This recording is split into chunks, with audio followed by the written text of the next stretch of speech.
대한민국 정치의 새로운 100년을 준비한다. 21세기형 국회 싱크탱크 정치연구소 영앤영. 정치권에 보냅니다. 고급진 정치 컨설팅 영앤영의 첫 번째 영, 최영일 시사평론가, 어서 오세요. 안녕하세요. 또 다른 영입니다. 엄경영 시대정신연구소장, 어서 오세요. 네, 안녕하세요. 네, 징계가 나올 것이다. 네. 최영일 평론가께서 오래전부터 그렇게 가고 있다. 네. 계속해서 얘기했습니다. 다른 사람들 아니야, 그렇게 못할 거야. 그래도 최영일 평론가 아니야, 그렇게 가고 있는데 징계했습니다. 했습니다. 어제도요. 저도 계속 여러분에게 물어봤더니 한 번 더 보류되지 않겠느냐. 시간을 끌 것 같다. 그냥 뭔가 좀 정확한 정황이 나올 때까지 윤리위가 시간을 벌지 않겠나 했는데 어제 소명은 듣는 거였죠. 김철근 실장, 이준석 대표. 소명이 늦게 끝났더라고요. 12시 돼서. 그랬는데 2시 넘어서 결론이 나왔습니다. 나올 수밖에 없는 상황이었고요. 당원권 2시 넘어서 결론이 나왔지만 사실 2달 전에 결론이 나와 있는 거 아닙니까? 뭐 제가 보기에는 이 시나리오가 있었지 않을까라는 의심은 짙게 깔립니다. 자, 어쨌든 중요한 건 이 어제 나온 결론을 딱 보면 이준석 대표 이제 쫓아내는 거구나. 물러나라는 거구나가 아니에요. 물러나지 않는다 그랬으니까 본인은 계속. 그리고 소명도 아주 상세히 잘 됐다 이렇게 얘기하고 갔어요. 그런데 결론은 뭐냐면 소명을 믿을 수가 없다 이렇게 해서 이제 징계가 떨어졌어요. 이제 전면전으로 가는 거죠. 그래서 제가 보기에는 윤리위의 이제 판단은 나왔고 미루느니 결론을 낼 수밖에 없는 상황으로 계속 이제 쫓겨왔지만 이 결론의 이 후폭풍은 감당하기 어려울 정도로 크지 않겠는가. 당의 입장에서 그렇게 봅니다. 엄경영 소장님. 네, 윤핵관들이 헤어질 결심을 하더니 실제로 헤어졌네요. 네. 영화 홍보입니까? 아닙니다. 그 영화가 요즘 잘 안 돼서 안타까운데요. 아니 뭐 영화가. 네. 그러니까 제 생각에는 방금 이제 김영태 최고위원 인터뷰 저도 들었는데요. 네, 이제 김영태 최고위원 인터뷰도 그렇고 권성동 원내대표도 얼마 전에 한 30분 전에 만약에 이준석 대표가 사퇴하지 않는다면 6개월 후에 당대표로 다시 복귀할 수 있다. 이렇게 발언을 했어요. 네, 그래서 오늘 이제 징계 조치를 취했지만 아무것도 해결되지 않은 대혼란 상태가 계속될 가능성이 있다. 이렇게 볼 수 있을 것 같고요. 이제 이준석 대표는 윤리위 재신 신청 그리고 가처분 신청 그리고 이제 최고위를 통해서 번복하려고 하는 시도 뭐 이런 것들을 이제 계속 해볼 것 같아요. 다만 최고위에서 이준석 대표의 이 원군으로 평가되는 사람이 둘밖에 없다. 하나는 이제 김영태 최고위원이고 그동안 정미경 최고위원이 이준석 최고위원을 이제 도왔죠. 그런데 정미경 최고위원은 어떻게 될지 모르겠어요. 그래서 지금 상황은 이런 것 같습니다. 이 윤핵관 이 상황을 예상했을 거 아닙니까? 여기까지는. 근데 이제 윤핵관이 하나의 연대체이냐 이건 좀 의문이에요. 각각의 윤핵관들이 존재하는 것 같아요. 또는 이제 이 자가발전 윤핵관도 있는 것 같고 좀 이제 공인된 윤핵관은 사실은 이제 공인이라기보다는 아예 공식적인 직함이 있죠. 권성동 원내대표가 있고 장제원 전 당선인 비서실장이 있고 현역 이제 의원으로 다시 활동하고 계시고 자 이런 이제 정치인들이고 나머지는 다 좀 이제 이 그룹화돼서 추종 세력이거나 이제 규합을 하려는 시도 이런 세력이에요. 그런데 당연히 정권을 교체했고 승리했고 대선에서 지방선거도 압승했고 총선도 이겨야 하고 이들은 특히 이제 배치단 분들은 총선이 더 중요해요. 네네 이런 분들은 이제 당연히 대통령을 중심으로 뭉쳐야 하니까 현재 타이밍도 그렇고 그러니까 이제 다 핵관이 될 수밖에 없고 일견 당내에서 이런 말 하는 분들 많이 계신데 아니 윤핵관이 따로 있는 게 아니라 모두 우리 당 의원들이 친윤이지. 네. 이것도 맞아요. 네네. 그럼 친윤의 반대말이 친이냐 이 개파는 친 이준석 이 대표를 보세요. 윤 대통령하고 결을 지금 자르려고 하는 게 아니라 같이 가자고 하는 건데 문제는 대통령과 당대표 사이를 가르고 있는 게 이른바 친윤 세력인 거예요. 그거를 규합시켜야 할 오히려 이렇게 본드처럼 유기적으로 연결시켜야 할 악교 역할을 할 사람들이 칼로 자르듯이 당대표하고 대통령 사이를 자꾸 잘라서 결국은 그 결과가 윤리위까지 온 건데 이준석 대표하고는 같이 가지 않겠다. 이게 그렇죠. 판단이 선 못 거 아닙니까? 가겠다. 그런데 그게 시발점이 어딘가를 보면 혁신위예요. 저는 지방선거 끝나자마자 패배한 민주당보다 먼저 혁신위를 띄운다고 이준석 대표 잘하네. 혁신을 선점하네. 이긴 쪽이. 그런데 문제는 그걸 내부에서 치고 나와요. 민주당이 아니고. 네. 이거 자기 정치하는 거 아니냐. 그러니까 솔직하게 얘기하죠. 자기 정치 할 거다. 내 색깔도 낼 거다. 선거 2번 치르느라고 청년 정치 못 보여주지 않았느냐. 근데 그 틀린 말 아니잖아요. 당의 리더인데. 아니 당의 리더가 자기 색깔 낸다는데 그게 비토 당할 일입니까? 근데 그런 문제에 대해서 뭐 자기 정치한다고 들고 일어나서 지금 밥상 뒤집어 엎은 게 누구냐? 이른바 친윤이다. 이거 어떻게 책임질 겁니까? 지금 당대표 그만 안 두고 이 질질 끌면요. 정말 6개월 가고 내년 1월 돼요. 그동안에 만약에 국정 지지율이나 정당 지지율이 계속 하락할 때 그럼 이준석 탓만 하고 있을 것이냐? 이렇게 무능한 정당이냐? 그래도 과반은 안 되고 민주당보다 의석은 적지만 다음 총선에선 이거 뒤집겠다는 거 아닙니까? 다수당 되겠다는 거 아닙니까? 100석 넘지 않습니까? 115석 정당인데 115명 의원이 원외 당대표 하나 흔드느라고 지금 1년, 2년 까먹고 있을 거예요. 민생은 어디 있어요? 뭐 하는 정당이에요? 이준석 대표 가만히 있지 않을 거예요. 또 마이크는 매우 좋아하는 사람이고 네. 어느 방송에 가서도 아침, 점심, 저녁 나가가지고 오늘 이 자리에 왔다 갔잖아요. 오늘 아침에. 계속해서 이렇게 스피커를 켤 가능성이 큰데요. 네, 그러니까 그런 의미에서 이번에 이준석 징계 사태를 좀 본질적으로 정리해 볼 필요가 있다. 저는 그런 생각이 드는데요. 일단 청년 정치의 실험이 좌절됐다. 저는 이제 그 첫 번째 의미를 그렇게 부여하고 싶고요. 두 번째로는 이 국민의힘이 작년 4.7 재보궐 그리고 올 3구 대선 6.1 지방선거까지 큰 선거 3번을 국민의힘이 크게 이겼는데요. 사실 이 이긴 배경에는 이 세대연합, 그러니까 세대연합을 그 60대 이상과 2030 세대연합을 통해서 선거를 이겼다. 그런데 국민의힘 세대연합이 이번에 붕괴됐다. 이렇게 진단을 해볼 수 있을 것 같고요. 그리고 왜 그러면 이준석 대표가 쫓겨나는 지경까지 이르렀냐. 저는 세 가지 원인이 있다고 네네. 생각합니다. 첫 번째는 청년, 즉 MZ세대와 기성정치권, 그러니까 국민의힘은 주로 5060이죠. 기성정치권과의 불화. 그러니까 이제 조화를 못 이뤘다 이렇게 볼 수 있을 것 같고요. 두 번째는 윤심, 즉 윤 대통령 마음을 등에 업은 친윤계 대공세에 네. 좌절됐다. 네. 이게 이제 두 번째 원인이고 세 번째는 이준석 대표도 그 징계 사유 빌미를 제공했죠. 게다가 말씀하신 대로 자기 정치를 내세우면서 기성 정치권과 화학적으로 결합하지 못했다. 저는 이렇게 이제 세 가지 문제가 있다고 생각을 합니다. 자, 대선 기간 동안 윤석열 후보가 됐죠. 뭐 대통령이 처음에 당에 들어올 때부터 네네. 이준석 대표하고 좀 좋지 않았어요. 맞아요. 네. 그리고 나서는 가출 사건이 있었고 맞아요. 이준석 대표가 없었으면 더 크게 이겼다, 더 쉽게 이겼다고 얘기하고 그렇게 판단이 있었던 것도 같아요. 네, 그럴 수도 그래서 있고. 지금 헤어지는 게 낫다고 판단한 것 같은데 윤석열 네네. 대통령은 당원의 한 사람으로서 안타깝다고 얘기했어요. 당무에 언급하는 거는 네. 뭐 적절하지 않다고 했는데 그런데 뭐 윤심이 작동한 거 아닙니까? 그리고 이준석 대표가 앞으로 계속해서 이렇게 각을 세우면 윤 대통령한테 또 부메랑으로 날아올 텐데요. 네, 그래서 이제 일단은 이게 당 대표인데 공식적인 선출로 뽑혔고 그리고 이제 선거 어쨌든 이겼고 그게 리더였느냐 아니냐 이게 뭐 집단 체제로 이겼느냐 단일 체제로 이겼느냐 이건 뭐 큰 의미 없어요. 어쨌든 지나간 과거는 선거는 이겼습니다. 그러니까요. 트로피는 받았고 공적은 쌓은 거고 그럼 인정해 줄만 하죠. 서로 잘 화합했으면 분위기 좋게 모양새 좋게 갈 수 있었는데 자 문제는 아까는 제가 말씀드릴 때 이 대통령과 당 대표 사이를 윤핵관들이 갈랐다고 말씀드렸지만 그럼 이준석 대표는 다 잘했고 옳았느냐 그건 아니에요. 그 엄 대표님 분석에 저는 엄 소장님 분석에 동의하고 그다음에 그럼 윤심은 이번 징계에 작용 안 했겠느냐 공식적으로는 모르겠습니다. 당무에 관여하지 않는 거고 당연히 뭐 당원으로서 안타깝게 볼 수도 있고 속으로 바랬을 수도 있고 이건 우리가 추정만 할 뿐인데 윤 대통령의 스타일은 올드 패션이다. 그 청년 정치와 잘 합이 맞아떨어지진 않는다.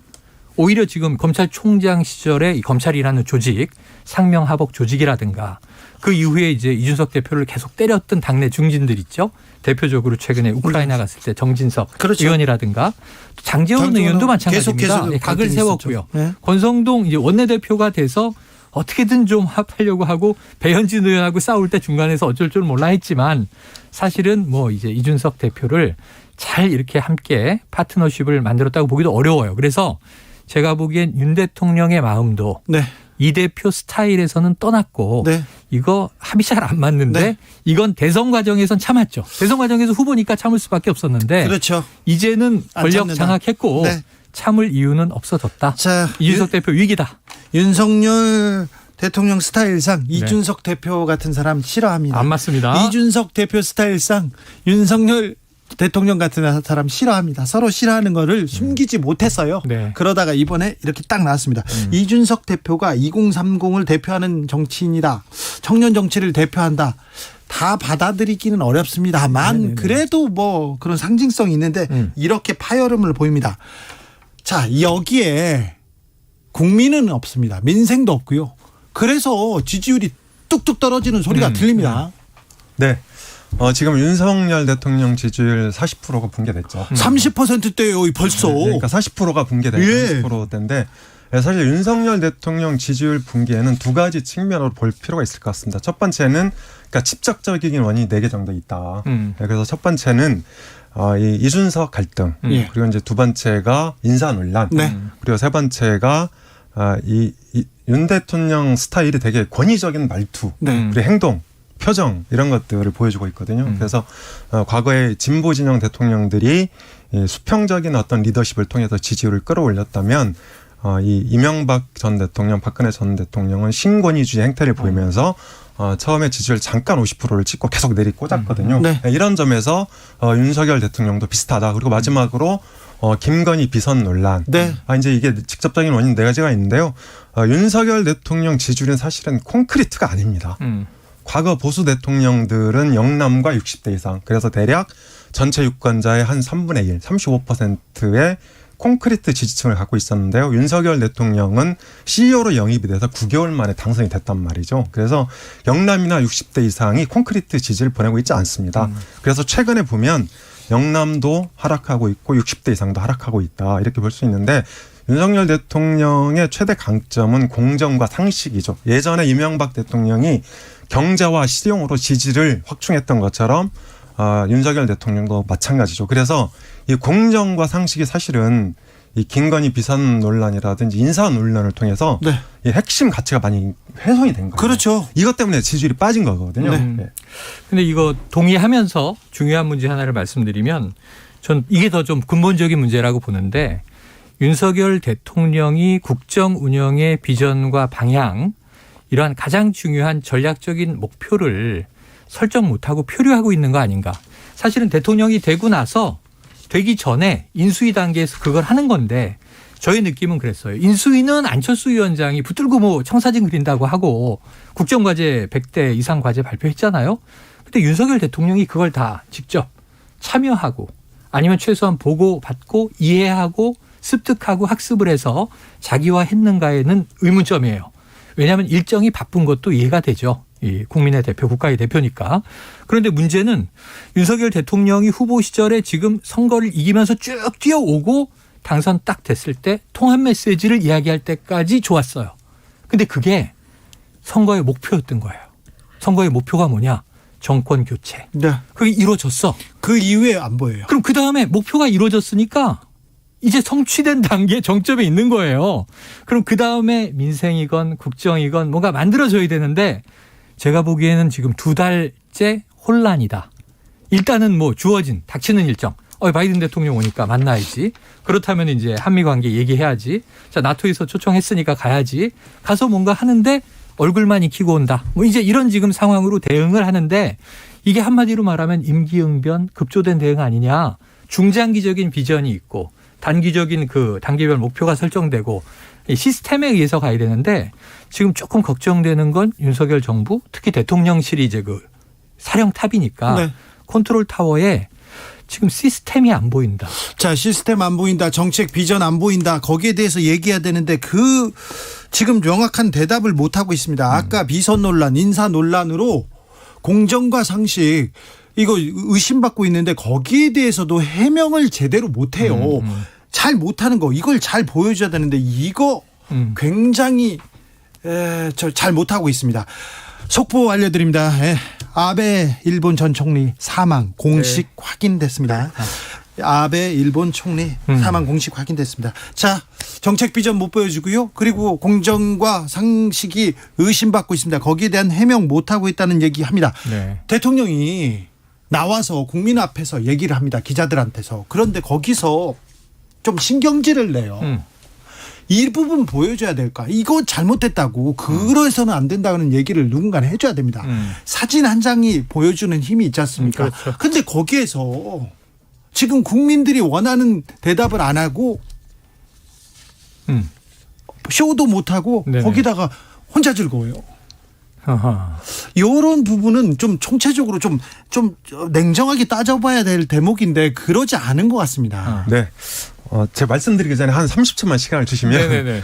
최영일 평론가께서 말씀하신 우리 윤석열 정부가 아무것도 보여주지 못하고 있다. 네네네. 이런 부분인데 뭐 일부 동의하면서도 이제 대한민국 비전으로 글로벌 중추국가, 그러니까 신냉전 시대에 뭐 바람직한 스테이블한 저는 비전을 이제 제시했다고 봅니다. 다만 구체화되지 못하고 있는 부분이 안타깝다 이렇게 말씀드리고 있고요. 그리고 5대 부문 구조 개혁에 대해서도 이제 그 전에 한번 브리핑을 했는데 연금, 노동, 교육, 금융, 서비스 뭐 이런 이런 부분은 전 나름대로 네. 정부가 노력을 하고 있다 이런 점을 좀 말씀드리고 싶어요. 민생 경제 그런 경제에 대한 비전 얘기를 했는데요. 그 말하기 전에 꼭 또 다른 얘기를 해가지고 기사가 안 나옵니다. 그거는. 자, 그렇게. 네. 네. 그래서 이 김건희 여사와 관련해서 이제 그 제2부속실 설치에 대해서 계속 대통령실이 네네. 이제 반대 의견을 내고 있잖아요. 그런데 이것을 이제 우리가 그 역사적으로 보면 비단 윤석열 정부만 그런 게 아닙니다. 그러니까 과거 청와대나 지금 용산 대통령실이나 역대 대통령들이 무슨 발언이나 공약을 하지 않습니까? 그러면 국정 운영의 기본 틀을 그 발언에다 맞춥니다. 그러니까 설사 재해석하는 한이 있더라도 이거를 그러니까 취소하고 사과하고 이런 걸 되게 싫어해요. 네. 이것이 대한민국 대통령들의 제왕적 대통령상을 실현하는 수단이었다. 이런 면에서도 이번에 용산 대통령실도 제2부속실 설치하겠다 이렇게 깔끔하게 얘기하면 되는데 이걸 이제 설치 안 하고 제1부속실에다 인원을 뭐 확충한다든지 뭐 비선을 활용한다든지 이렇게 대통령의 말을 기준으로 국정을 운영하려다 보니까 이런 무리수가 나온다. 네, 네. 이런 걸 좀 말씀드리고 싶습니다. 자, 그리고 네. 국정원에서 전직 국정원장을 고발했습니다. 네. 그러면서 하루 만에 검찰에서 배당이 끝나고요. 대통령실에서 얘기를 합니다.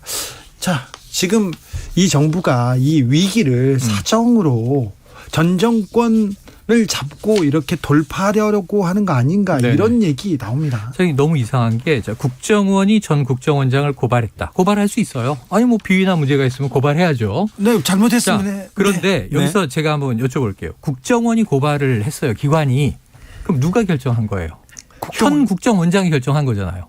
그럼 현 국정원장의 결정하에 2달 전에 퇴임한 국정원장을 고발한 건데 자 그렇다면 이 하루 만에 수사 배당이 된 것도 이상하다고 언론에 나오지만 제가 더 이상한 건 자 국정원은 굉장히 중요한 국가 정보 조직 기관이에요. 기밀들을 다 공유하고 있어요. 전직 국정원장도 굉장히 많은 걸 알고 있죠. 이분은 또 정치인 출신이에요. 그럼 현 원장이 전 원장을 불러야죠. 개인적으로 만나든가 이게 내사 단계든가 정말 명확하면 수사 단계든가. 아니 국정원에서 조사할 수 있어요. 불러다 네네. 조사할 수 사실 있어요. 수사권 특히 네. 국내 정치 파트는 없앴습니다. 그게 개혁이었는데 그럼 적어도 국정원 내의 비위 관계라면 사실관계 확인을 위해서 조사는 해야죠. 그리고 나서 본인에게 자 내부에서 이런 이야기가 있다.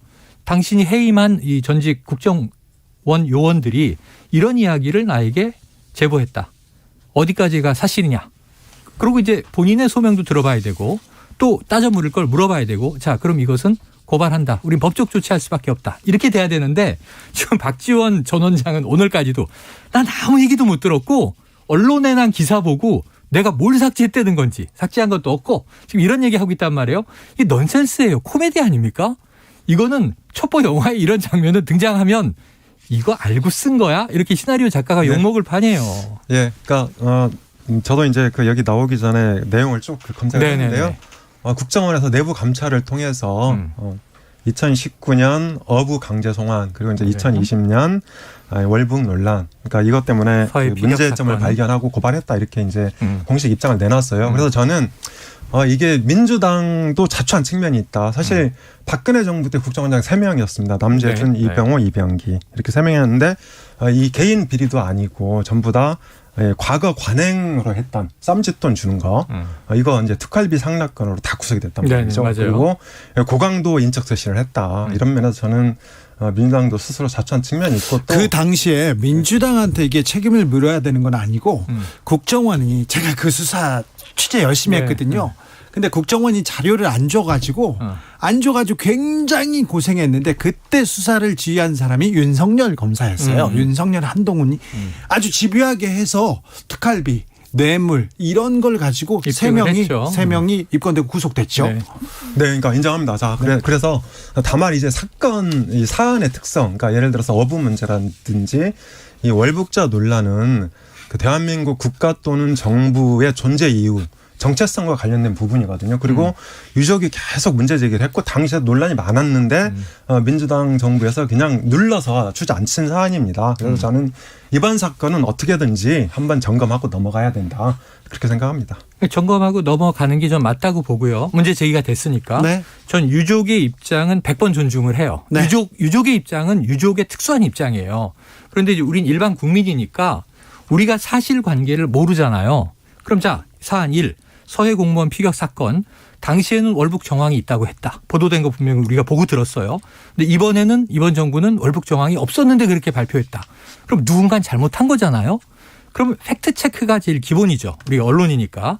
그래서 유족의 안타까움을 포함해서 지금 이 전 정부의 발표가 맞는지 현 정부의 발표가 맞는지를 맞춰봐야 되고 이거 지금 공방이 있습니다.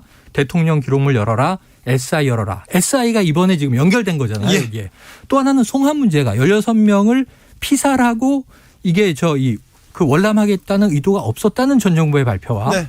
아니 이거는 우리 국민으로 받아야 한다는 현 정부의 발표가 체크돼야 되는데 현 정부가 맞다라고 규정하고 단정하기는 어렵다. 네. 내용을 다 확인해 보자.